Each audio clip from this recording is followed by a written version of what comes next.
I am Madison Timmons. I'm Chris Susie. And we're paranormal specialists who live in the most haunted city on earth, Savannah, Georgia. Every day is Halloween in our line of work, so join us as we spin true tales of haunts, murders, and disturbing Savannah history.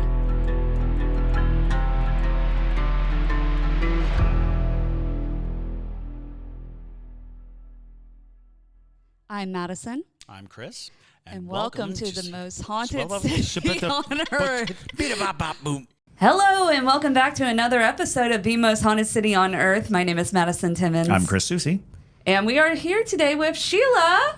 Hello. Yes, Sheila is joining us to talk about haunted Savannah theaters and theaters in general. Yes. And so we're going to have lots to discuss today because I have many questions on this topic. But yes. So before we get into that, we do have a few announcements for y'all today. First, we want to thank some new para-junkies. My first one is Sheila. Is that you? That's okay, me. great. Well, thank you. Welcome aboard. You're welcome. Welcome That to is the- possibly the most direct thank you we've ever had. I feel honored. Exactly. And so thank you, Sheila. You're welcome. And we want to thank Jason, Ashley A.W., CBXTR, Elise, and Audrey. Thank you so much, y'all, for joining us over on the Para-Junkie side. We have a lot of really fun content coming, especially with Waverly Hills coming up, which all of y'all know. Unless you're new here and this is the first episode that you're hearing, we're going to Waverly Hills in Louisville, Kentucky. We're going to go spend a night in a giant tuberculosis hospital, abandoned one. So Joined by the Ghost Brothers. joined by the Gross Brothers. The Gross Brothers. The Gross Brothers. Yes, we are joining the Ghost Brothers as well, and we are going to have so much fun with that. We're going to film all night. We're hopefully, fingers crossed, going to live stream all night. As much as possible. As much as possible for the Para-Junkies. So, Good reason to become a para-junkie. exactly. Another good reason to become a Para-Junkie is JT and I next week are going to be going to a wedding in Houston, which is your clue. But I won't give you exactly where we're going to be going to. But we're going to do an exclusive Para-Junkie investigation of sorts over in Texas. So I'm actually going to San Francisco, and I'll be at the Winchester House. Oh, I'm so jealous. So jealous. And I am Alcatraz. Oh my God. Not so jealous. Well, we're going to have lots of great stories from So we'll have that. plenty of great stories. I'll bring my crazy gimbal camera. Yes. Yes. And I'm sure Megan will enjoy being in those spaces. She's very excited about the Winchester House. Yes. Oh, As she should I mean, be. how could you not be? It's amazing. I'm very jealous of that. But anyways, it's not about that. Anyway. Neither here nor there. But neither. Yes. So the schedule? The schedule drops early April for the Para-Junkies. I just mentioned it. Chris, do you remember that? Schedule. I know. I didn't hear you say. We're going to have a Waverly Hills schedule, Yes. and it Okay. will be presented in early April, just so you would see the hour-to-hour breakdown of what we're attempting to accomplish, barring any strange events that might occur once we're there. Because a lot of the times we are making these plans based on what we anticipate doing, but sometimes things like wireless connectivity, the motions of both. Because we have two full investigative groups there at the same time, and we cross paths. And what we learned at the Conjuring House is that in order for each of us to accomplish what we want to do, sometimes we have to be out of a certain area. So we will have a schedule that'll give you a brief overview of what we're going to be doing on our evening, and that's April 24th. Yes, April 24th. April 24th in Waverly Hills Sanatorium in Louisville, Kentucky. Yes. So sorry about that, Debria. Don't edit that out. That's fine. It's That's perfect. fine. That's totally My favorite normal. thing is that JT doesn't have a mic, so what you hear is. It's like a Peanuts episode. Yeah, exactly. It's like some distant voice from far away trying to tell us something. Well, we're getting a message. Yes. Do you hear it?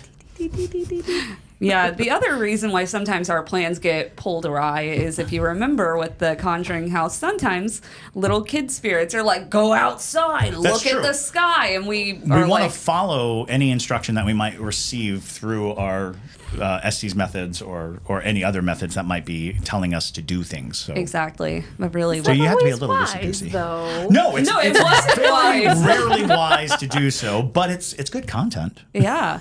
Yep. Exactly. Well, let's get into haunted theaters. Absolutely. And Sheila was very gracious to come in today, even though she's feeling under the weather. It's the season for allergies and colds, and which one is it?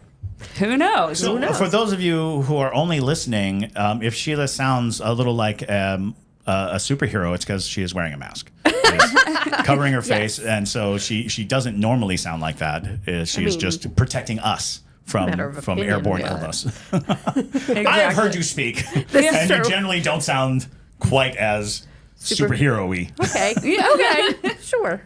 Exactly. Well, Sheila, can you give us a little bit of your background when we get started with this? So I have been working in and around theaters since high school, for sure. And back in those days, I didn't believe in ghosts because I grew up in a Catholic family. And it was very much discouraged. But I loved supernatural stories, the paranormal, all of that. So, eventually I was going to trip over one.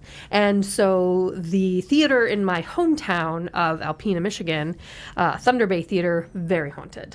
Quite haunted. The whole area.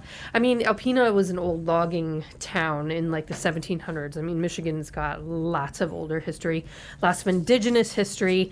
And an anthropology professor of mine talked about the specific parcel of land that theater sat on was definitely had artifacts that they had found when they were building the post office. The building that the theater was in was 19th century, mid 19th century dry goods stores. It was 2 stories, but I didn't believe until things started occurring and happening to me. Weird footsteps that we'd hear. People aren't upstairs, and you'd hear like footsteps, things rolling down the hallway. The theater has had its share of tragedy recently from 2 fires. So, it's kind of sad about that.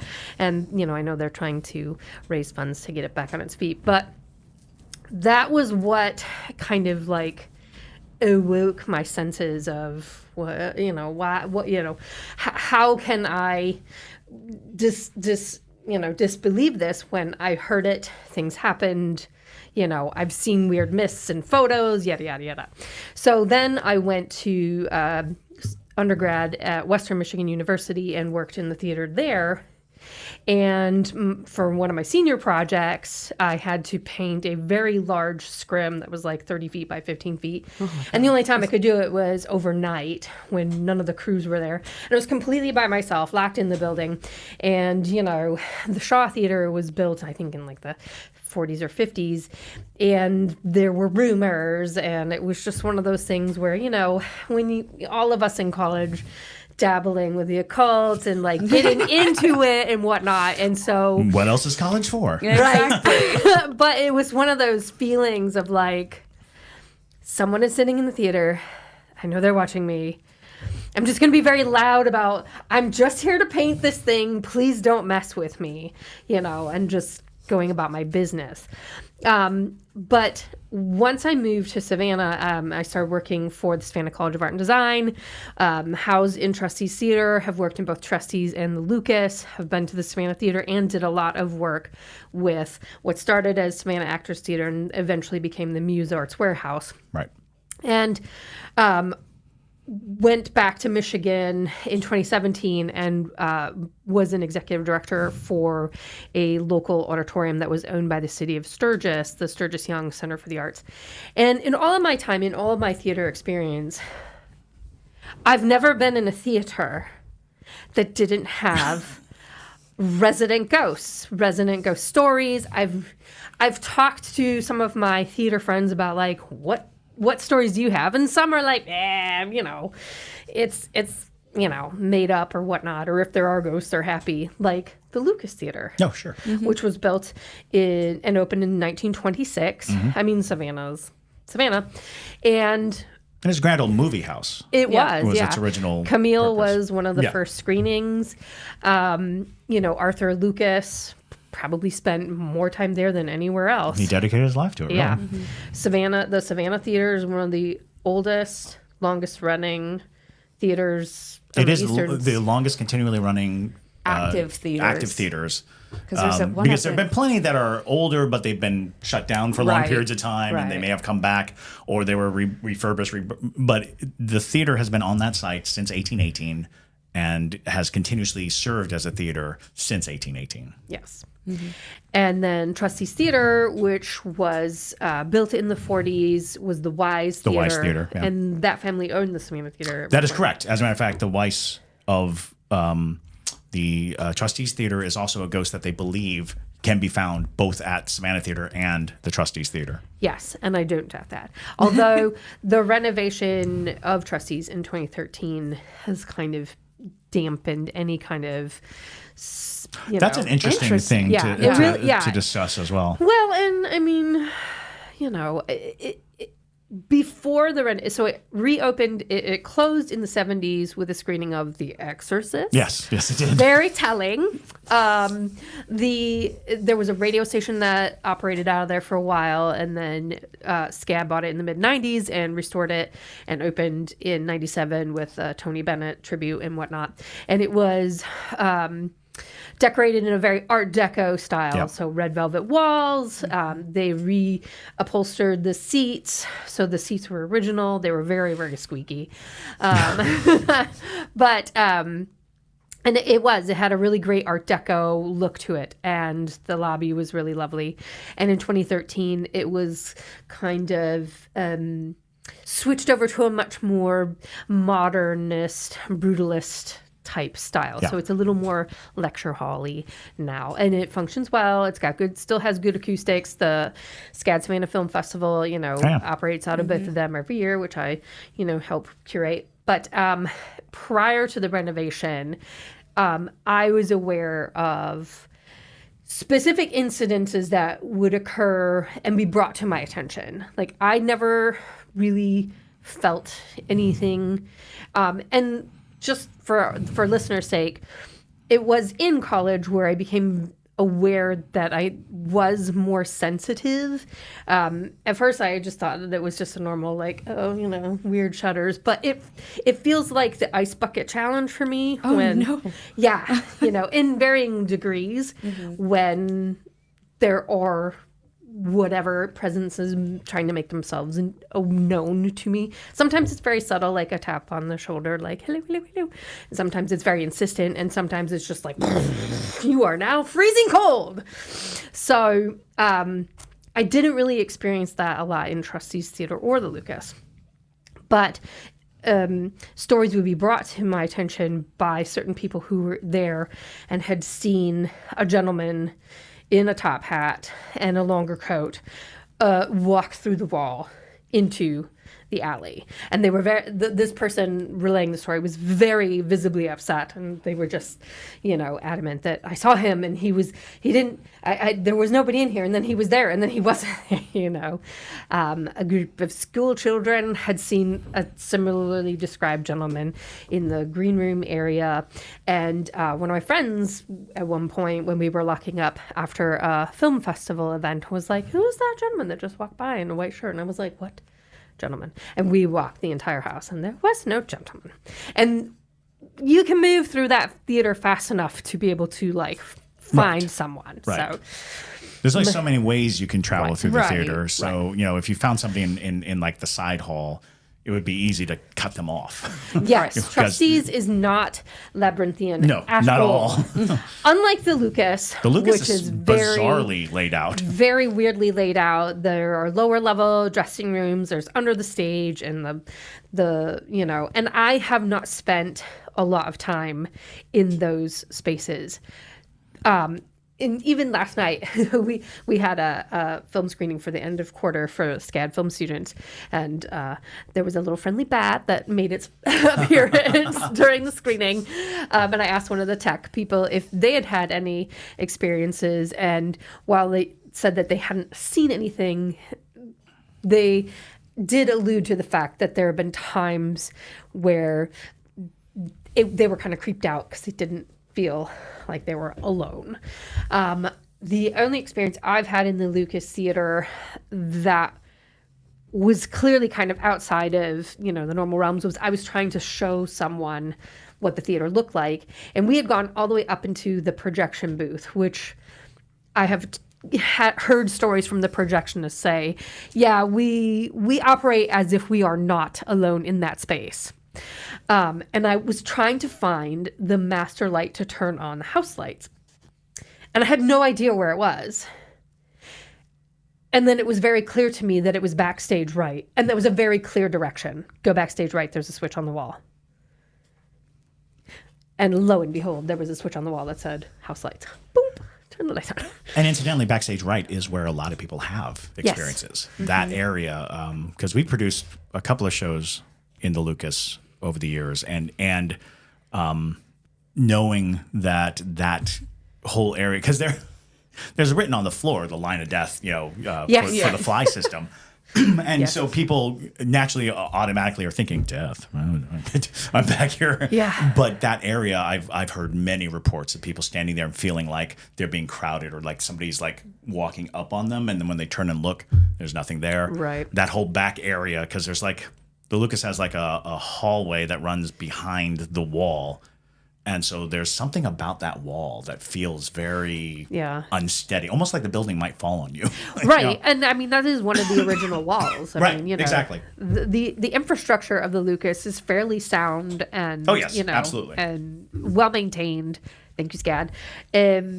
And utilized often. And so in conversations that I've had with people who have worked in theaters, the most of their lives too, the common ideas are, why are theaters so full of these, spooks and spirits? And you have the ghost light, the tradition of the ghost light, and theaters that don't have the ghost light, what does that mean?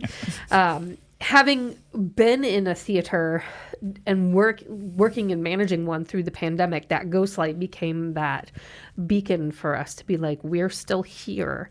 And the League of Historic American Theaters, which is a consortium of historic theaters throughout the country, focused on that ghost light and why we leave it on. So for a brief side note for anybody who doesn't know what a ghost light is, it is a light that is left on after the theater basically closes. You leave it on overnight. Mm-hmm. And it's usually on stage, or at least, just off stage. And a lot of people attribute it to the idea of satiating the ghost or keeping the ghost calm or doing things like that. There's a very practical reason to have it. Is because many people have to do a lot of work after hours and as they're closing up. Having that light on is very handy when you're like a stage crew person and you need to just run in and grab something. Because when you turn off the lights in a theater, and especially if it's a theater that changes its sets and has all these things, when you go out there, you could be running into things that you just aren't prepared for. No matter how many times you walk through the stage, there could be rope on the ground. There could be, props in the way. There could be set pieces in the way. But the legend that has always been that the spirits will get restless if they don't have some light shining on the stage, because that is their domain. And we've said it many times in this podcast, all theaters are haunted. Every single theater, whether it was built last year or it was built 100 years ago, all theaters are haunted. And if they're not, something is amiss. Right. Something is definitely scaring the ghosts away. Yeah. Yeah. Like, I wouldn't say that Trustees has zero ghostly activity, but we, don't have a ghost light, so we leave the lights on all the time. Right. But there was something about that renovation that after that, nothing. It calmed it down. And that's a rare occurrence. It felt like it just vacant. And we performed Hamlet. Yeah, we did. In that space. And nary, aside from, me serving Jeremiah Hamlet, actual gin. Poured gin into his cup. So, which brings me to the idea of props and costumes. Teresa Kaiser, who worked in the Savannah Arts Academy in the auditorium, we talked about this, and she mentioned furniture and props and costumes that have come from various, estates and stuff like that, and spooky magical thing. Right. I mean, like Absolutely. things that having spirits attached. And to there's it. a long-running urban legend that in the 60s, maybe even the 50s, but I think it was the 60s, there was a suicide in the auditorium. Of Savannah Arts Academy. Of Savannah Arts Academy, which led to ghost stories. But that's exactly the kind of story that populates itself in haunted locations. When people have strange things, there's only a few options for the story. Right. Because there's that classic story of the person committing suicide and thereby haunts the place is a tried and true urban legend. That fits it. But I do remember hearing that, like, gosh, 20 plus years ago, people talking about, oh yeah. And what's interesting is I think there's a bomb shelter under It's quite possible. under the Savannah Arts Academy thing, and it used to flood all the time when it rained. Also quite possible, And yes. so it created yet another, that's just not where you want to go. Yeah. JT just confirmed there is Yeah. a bomb shelter. He went to Savannah Arts Academy. Graduated. He graduated from it. So yeah, there's the way that stories populate themselves in these issues. I went to Armstrong when it was Armstrong State College. It's now Georgia Southern. At Armstrong State College, Jenkins was the theater there, and we were in the makeup dressing room, and on the top of the costume rack were wig heads. And wig heads are creepy. There's nothing you can do about it. Wig heads are creepy. I'm putting my makeup on, and I'm looking in the mirror, and I'm seeing a wig head that is glaring at me. It's just like, and I'm like, what a weird face to paint on a wig head. But because it's looking down and very severely at me in the mirror. And I'm like, oh, okay. That's creepy. I'm creeped out. I can kinda yelp. And so finally, when I couldn't take it anymore, I turned and looked, and it was one of those blank styrofoam faces. So No. yeah. So that No. night, I proposed that the men and women trade dressing rooms. Thanks. and for the rest of the time, we were in another dressing It room. was very kind of you. I know my business. Did the wig head have a wig on, though? Yes, it had a wig on. Even worse. Creepy. So yeah, it had, and maybe not. It had a pillbox hat on, and one of those pillbox hats that have a little veil, like. But the wig head that I was looking at in the mirror had long brown hair. So it was very alarming.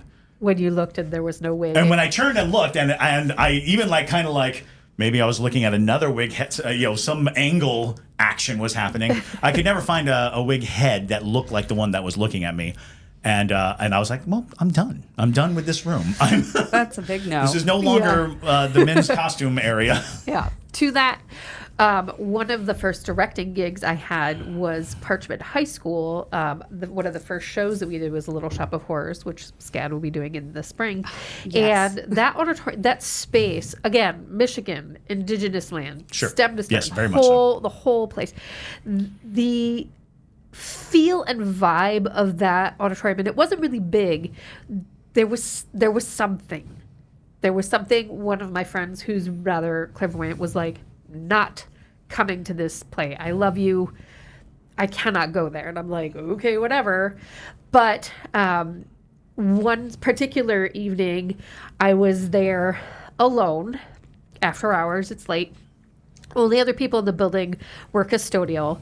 And there was a little janitor closet outside of the auditorium where there was a sink, and you know how you see things in your periphery, like you did. And I remember washing something and looking up, and there being a severed head sitting on, and I was like, you do a double take and it's gone, and it's just cans of spray paint and Sure. stuff, and I'm like, what did I just see?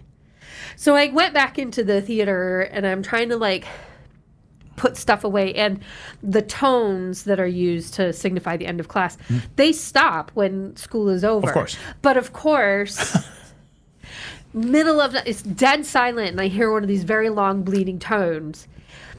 And you know when something's amiss when all of the moisture gets sucked out of your mouth and you can taste fear. Fear has a very metallic taste. And it was just one of those moments where I was like, I don't care about that paintbrush. It can dry. I'm done. I just grabbed my stuff and I was like, I'm leaving now. I'm leaving. There was just something about that space. And I asked the custodians, I was like, is this high school? Do you guys hear things after hours? And they're like, oh yeah, this place is royally haunted. We hear, high heel footsteps down hallways. Stuff goes missing all the time. The tone will go off at random times, scare the snot out of us. Doors slam, locker slam. And if you go on, a cursory glance online will find tons of footage of haunted schools and whatnot. Oh yeah, absolutely. So schools, because there's so much collective energy. So that brings us to the idea of the collective energy of the performance and the applause and the actors and everything, this is what ghosts, thrive on. And when it's Absolutely. all gone. Right. And there's the idea too that so many ghosts, their existence is predicated on the idea that they want life. That they want to be alive. And in a theater, they have this opportunity to sit shoulder to shoulder with people. And they get this opportunity to focus on the same thing that everyone else is focusing on. They get to participate. And that participation feels like being alive. And so you can see where even ghosts that are not associated with the theater, that didn't die in the theater or have anything to do with the theater, they were not actors, they were not, they are just following an energy, this vast energy, all this electric lights, all this electric performance, all these people reenacting life on stage. And you can sit and people aren't like all of a sudden going, oh, there's a ghost, because shoulder to shoulder, we all feel safe. Yep. I can only think of maybe once in my life when I was in a crowd and all of a sudden felt very isolated by a spirit. And that it's so rare because spirits generally are dissipated by the number of people, which is why we talk about don't take too many people on a ghost hunt, because the more people you have on a ghost hunt, the more dissipated the energy is for the ghost to try to communicate or try to get through.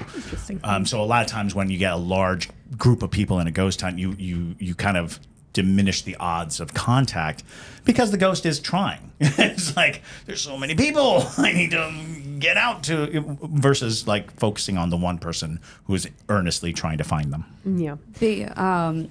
One of the interesting spots that I think in a lot of theaters people experience activity are in the tech booths. Mm-hmm. And it probably holds, a piece of the idea, that all that electricity is feeding into them. I had a story one time when I lived in Florida. I used to perform with this group out in Tarpon Springs, and it was a beautiful performing arts center they had out there. If you live anywhere near there, go watch their productions. They're always amazing. But we were doing a production of HMS Pinafore, the only opera I've ever done. Never will do it again. It's a bizarre show. Gilbert and Sullivan. Come on. But regardless, so it was a very intense tech week for whatever reason. And mostly it was because there was only one person doing all the tech for this show. That tracks. Yeah, it tracks. And that's he pretty was kind par of for the course. Yeah. Right. And he was kind of an intense man in general. Also tracks. But we came in one time and all of us were sitting on the stage waiting for rehearsal to get started.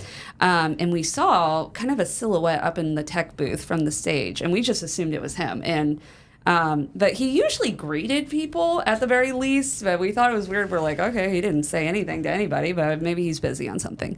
And then we hear from the tech booth a guy come into the booth and start yelling at somebody to get away from the board. He was like, get away from the board. What are you doing? I've been working on this all week.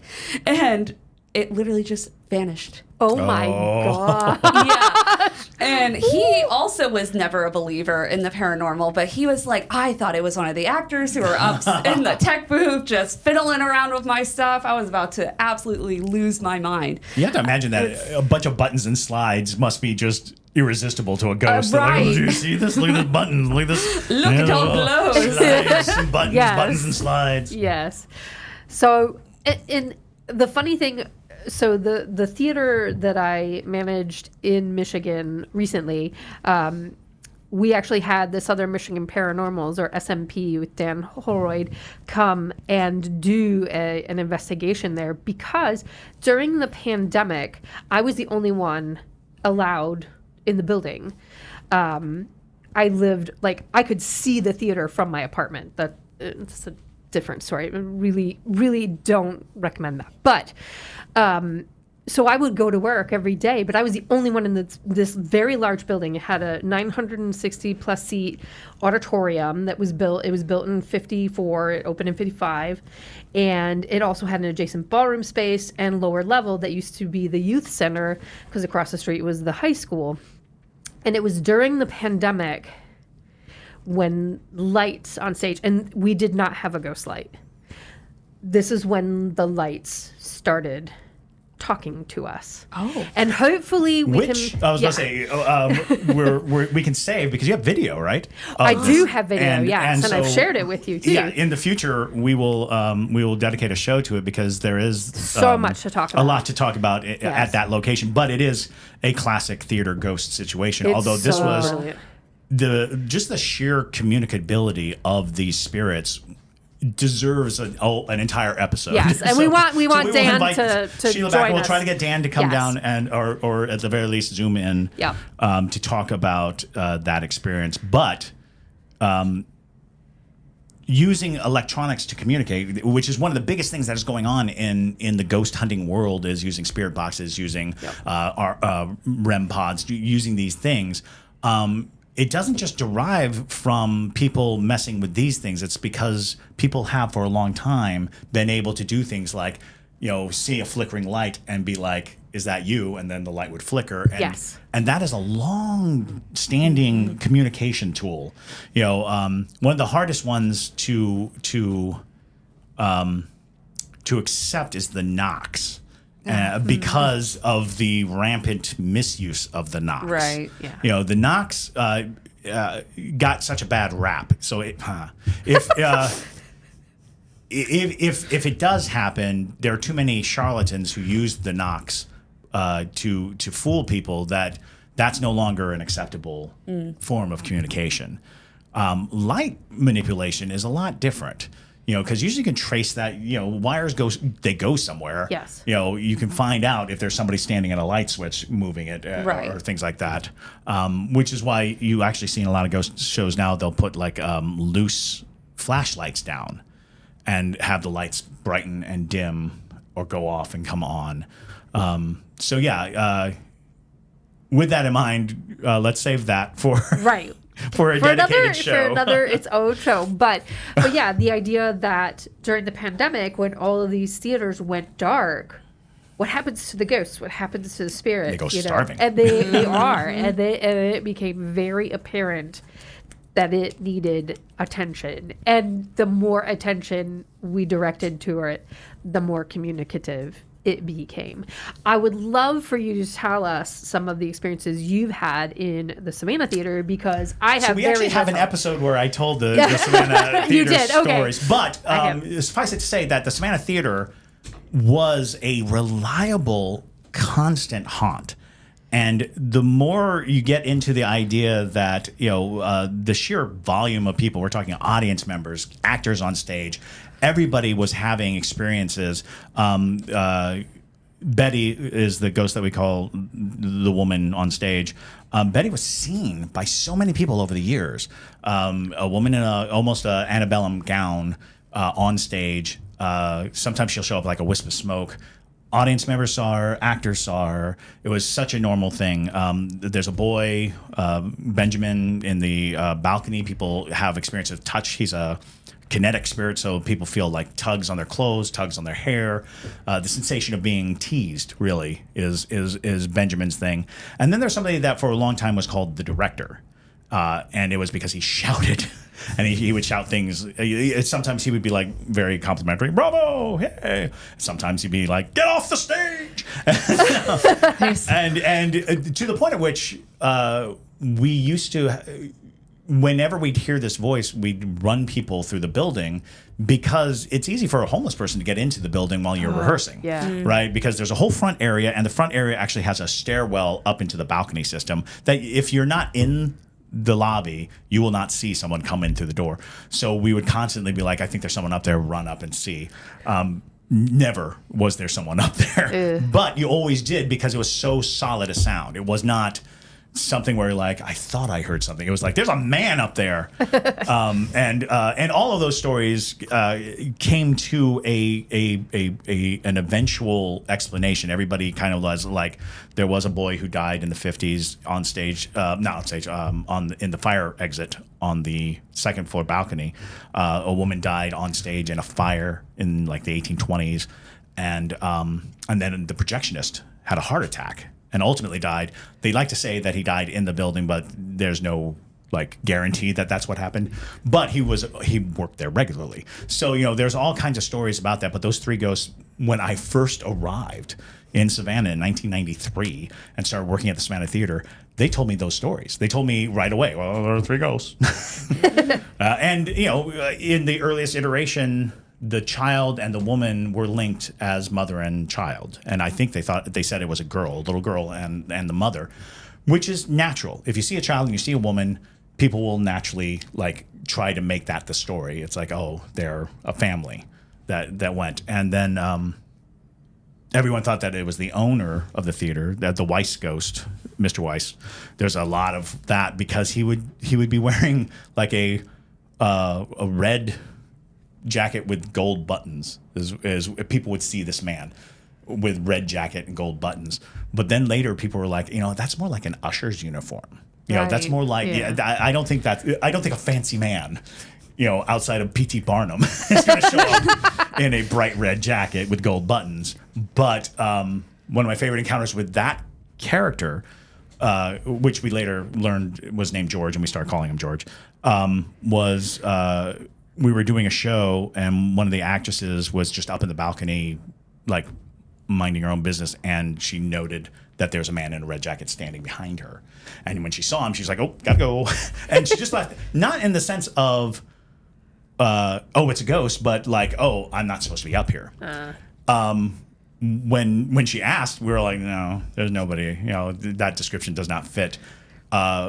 Several of the actors went up to investigate, and they found a gold button. Oh, no. And it was like, oh, this is like an old blazer button. And it was an antique, like, shiny golden button. Put it back. Yeah. Put it back. I don't know what happened to that button. So with the Savannah Arts Academy, going back to the auditorium, asking permission or like just acknowledging your theatrical spirits. Like, I said when I would work overnight, so many times working overnight by myself in the theater, I acknowledge you, leave me alone. Teresa Kaiser said we had to ask permission to use the space. And if we didn't, the ghost in the tech booth would mess stuff up and turn lights on during the performance that weren't part of the performance. Oh, so, wow. And when they were leaving, it was important that they all acknowledge and let the ghost know that he would have his theater back. Right. And that's we've spoken about this on this podcast before. A lot of times addressing a spirit is the best way to minimize its activity. Right. Because they're looking for your attention, and if you give it to them freely, they don't have to bother you for it. So if you can acknowledge them right away, they will reserve their energy. The counter to that is, what are they saving that energy up for? Right. After a few years of them not having to present themselves, they might be buff. A beefy ghost. A beefy ghost. They're like, whoa, do you even lift, bro? No, Sheila, we do have a few questions that have come in from the Parajunkies. So I'm going to read some of them to you. But Alexis asks, is naming a ghost a good idea, like theater ghost? Again, acknowledging their presence, a lot of times they will tell you who they are. Case in my former theater, I had photo evidence of this person and knew who that was. So by acknowledging them and getting confirmation from the spirit box that that's who it was, I mean, it always helps to have something to refer to them as, Absolutely. Just be careful when identifying a spirit that you're not identifying them maliciously. Right. Like, if you identify a spirit out of fear, you see a spirit and you're like, it's a monster. It very well could be trying to assume the presence that you are telegraphing, that you are you're communicating. You're like, I see the devil, and it's like, okay, that's me. If you need the devil, I can be devilish. Right. But in the cases where they're identifying themselves, what they want is a continued existence as who they were in life. And oftentimes they get most active when they're being forgotten. Yeah. When there's little hope of people remembering who they were, they can become very active in hopes of garnering someone's recognition. And once they have that recognition, they can usually behave themselves. They can usually, however, once you do recognize them, they can get pushy, get very pushy. Exactly. Yeah, I would agree with that. Don't name him Demon Boy. Yeah. But a lot of times too, people like spirits will give you their name eventually if they want you to know that. Otherwise, you can Also, be aware of spirits that don't identify themselves. Right. That is true. That is very one true. of the key recognition of a malicious spirit is that they want their identity to be concealed, and malicious spirits will also lie about who they are. So there's a lot of issues about names, because then you're really stepping into demonology 101. Knowing names, sharing names. That names are powerful and they have purpose. So that's an excellent question that has a lot of answers. Yes. And the next question comes from Anonymous. What would you say is the most haunted theater in Savannah? Probably the Savannah Theater. Yeah. Would be my guess. Did City Lights have any ghosts? Do you recall? So the original City Lights on York Lane Theater had a ghost that they called Helen, and the story was that this woman fell down the elevator shaft, which is now the basement of the olfactory. Right. That tracks. So That makes sense. The olfactory store is a sort of a new age and haunted item store that purports a lot of haunted activity, and a lot of the people who work there do not want to go into the basement. So the stories of that ghost though was interesting because my sister Jinhee was the house manager of that theater company. And in order to turn the lights off, you had to go upstairs around the corner, turn the lights off, and then you had to walk through the upstairs, down a rickety staircase, all the way through the house to get out in the dark. Nope, And lights would stay on. again, that's why the ghost light becomes handy. But they didn't have a ghost light. You turned off the lights, and then you walked. And more than once, Jinhee had walked through, and she felt a hand on her back. And it felt like the hand was just guiding her. Just like a gentle, be careful, here we go. And she found a lot of comfort in that spirit. And I don't know that the name of the woman who died or anything about that, but I know that the name Helen came about somewhere in the storytelling, and people just kind of accepted that was the name.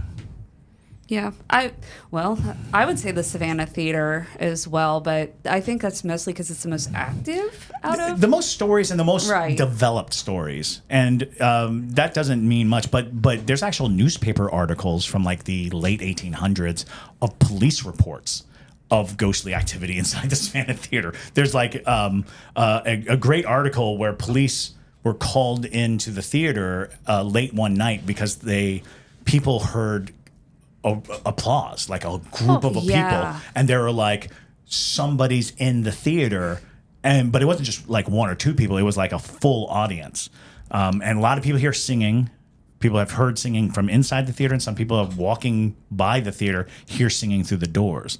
That's a little trickier because it is a working theater and there's no telling who's in there rehearsing at what time and what hour. But many people hear the singing and immediately assume that it is a ghost. Yeah. I've met multiple people who have experienced that applause sensation where they're like in the bathroom and they just hear like a ton of applause, but nobody's in the theater. And I'm like, well, that's a nice residual haunting. A ghost crowd. Right, a ghost audience. That's I even think that was the headline of it was ghost audience at the Savannah Theater.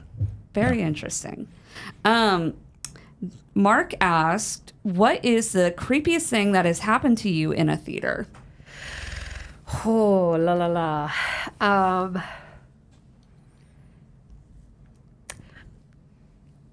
Probably, so just a little teaser on my former theater. Once the spotlight kind of established that it would turn itself on, and we referred to this person as Ed, who worked in the space. The maintenance guy had mentioned to me that he also had seen it. And I was standing in the back of the theater. The auditorium was completely dark.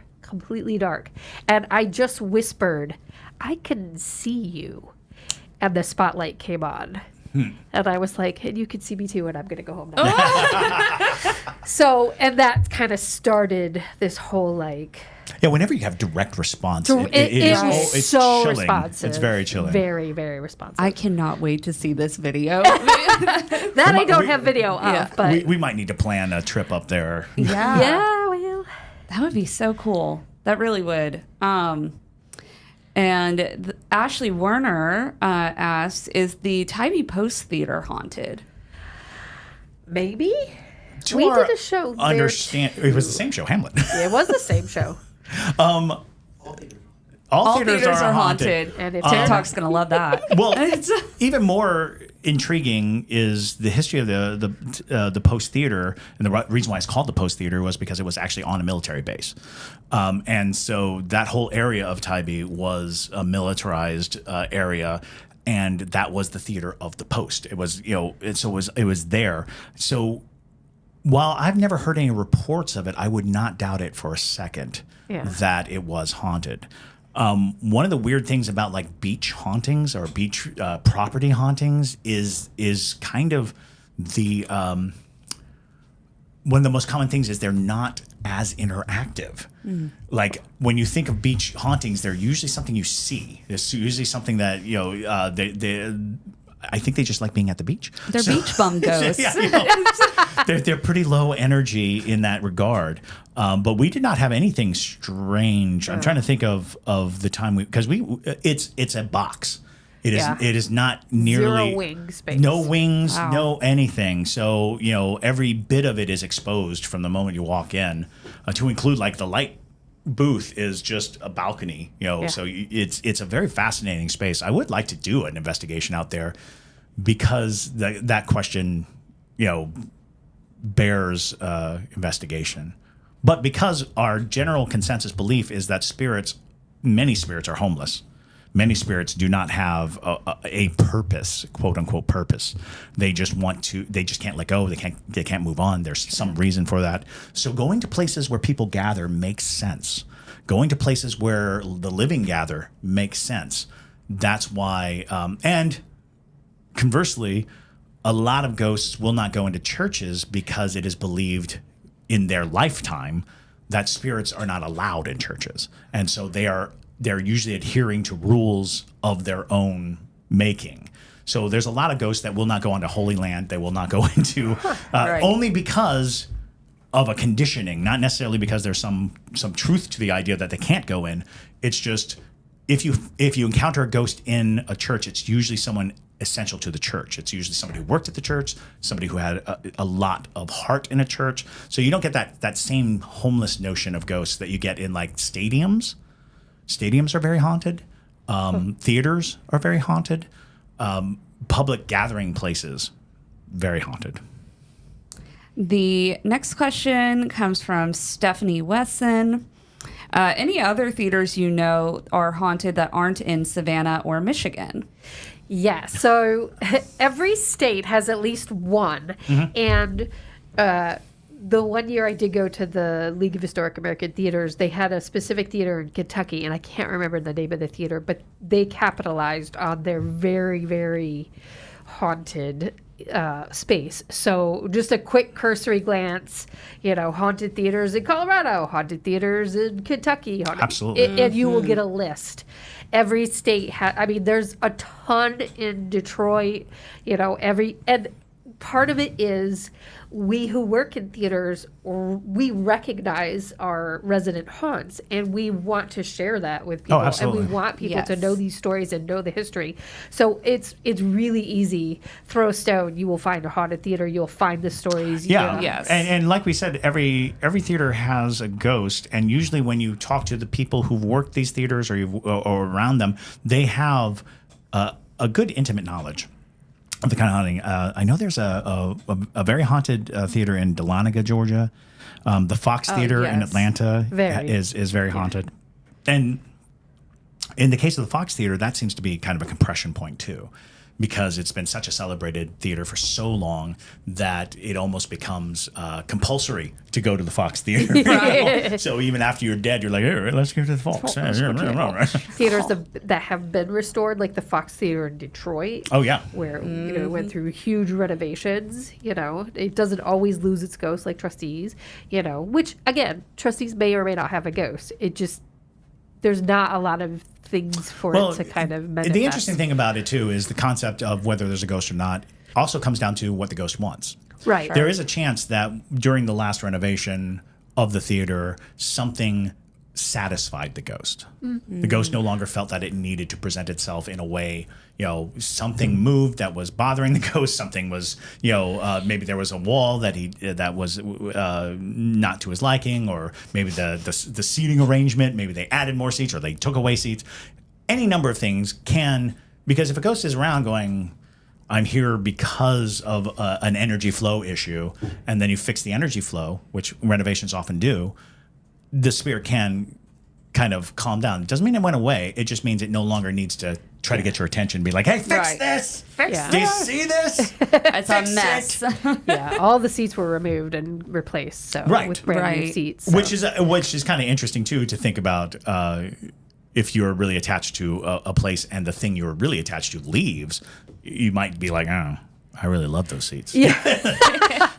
That's where I sat down when I was alive. And But- if you're if you're a para junkie, go back to November when JT and I went to Maysville, because I think we posted about it.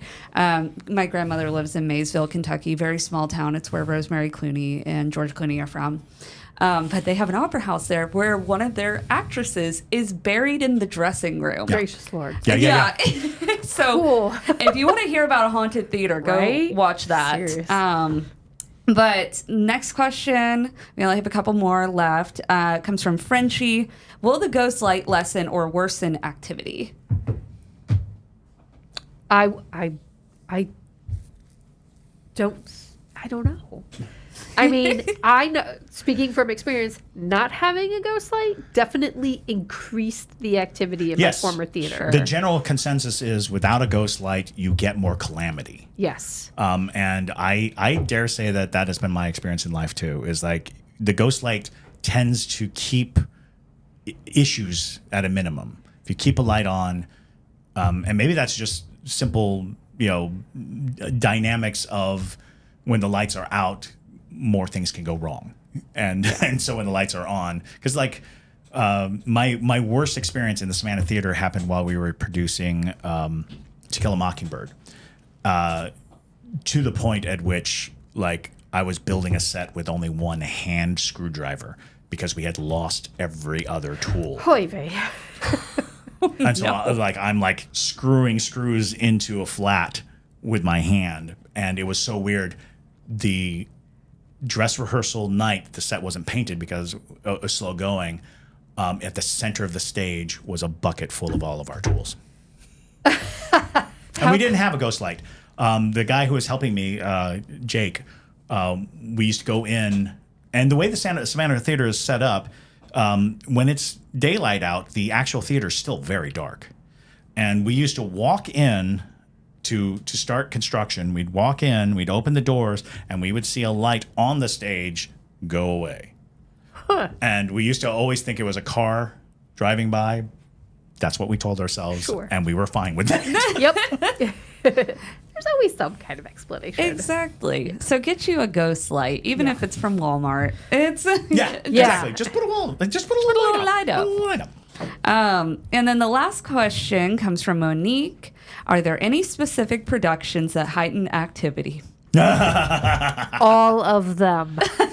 Usually, any kind of production, any kind of movement, any kind of activity, you'll, especially with tools, if there, you will, things will happen. Because there was a performance of, I think they were doing the Beverly Hillbillies, and one of the gentlemen came to me and said, "Can I ask you a question?" And I was like, "Shoot." And he was like, "Do you believe in ghosts?" And I was like, "Okay, I know where this is going." And so and that's how I met Dan from Southern Mystery and Paranormal. But it's that idea that we are on stage and the lights are doing wild things. Right. There's so much activity going on. Do you believe that this place? I mean, again, theater directors who say, "Oh no, I don't believe in ghosts," or "No, my theater's not haunted," are lying or lying to themselves. Sure. And absolutely. it really, I mean, there's no harm in acknowledging that your space is haunted and that, you know, that there are stories attached to the space that you're in, you know. Although I will say that when you do classic work, like if you're performing Shakespeare, what you're actually doing is you're reciting words that thousands upon thousands of people have recited before. You are participating in an ongoing ritual of performance. And that ritual of performance does carry with it sort of a stepping into, and it's one of the joys of acting is for a brief period of time, you're 100, 500 years old. You're saying the words. And that is a type of magic that is indelible. So whenever you are producing or performing something, and whenever you're doing something by rote, when you do a Shakespearean performance, you are doing something that is recognizable for 400 years. You are doing something that that people could have been exposed to at any era. And that could stir up a lot of activity because those spirits are recognizing something from their life when they were alive. For 400 years, people have heard of Romeo and Juliet. They have heard of the Scottish play. They have heard of Hamlet. And when you do and produce those things, there's a chance that you are creating an era cue for them because you have not altered these words enough for them to be erased from the collective memory of spirits. Sure. Well, and with some of Shakespeare's work, you're literally doing a ritual. So Some of them are literal rituals. Okay, so, you know, but I would agree with that sentiment that some productions feel familiar, you know, and that's actually a tactic sometimes people use in investigations where they'll play music from a certain era that they think the spirits would connect with. Reading from the Bible. Yeah. Because the Bible is such a time-honored tome that people are familiar with. It's not because I'm using the holiness of it. It's because I'm using the familiarity of it. You could probably do it with Dickens, but the Bible sold more than Dickens. So... Exactly. But yeah, I mean, I think ghosts who haunt theaters just want attention to begin with. So Yes, they don't. yes, the humans who go to theaters. Yes, just want attention, exactly. So I don't know if a particular play will particularly stir people up as much, but if they're there and they want attention, they're going to find a way. That's really the sum of it. But Sheila, thank you so much. Thank you so much for having me. We are really just happy that you came in today and told us all your stories. And we are definitely going to have to set up that second episode where you can talk all about this video. Yes. So, yes. But thank you all so much for listening to today's episode. We hope that you enjoyed. If you had a good time and you want to join us for more, you can find us over on Patreon, like we said before. We're under the Savannah Underground over on Patreon. If you don't follow us on social media already, you can find us under all platforms under Haunted City Podcast. But with that, my name is Madison Timmons. I'm Chris Soucy. And stay spooky, y'all.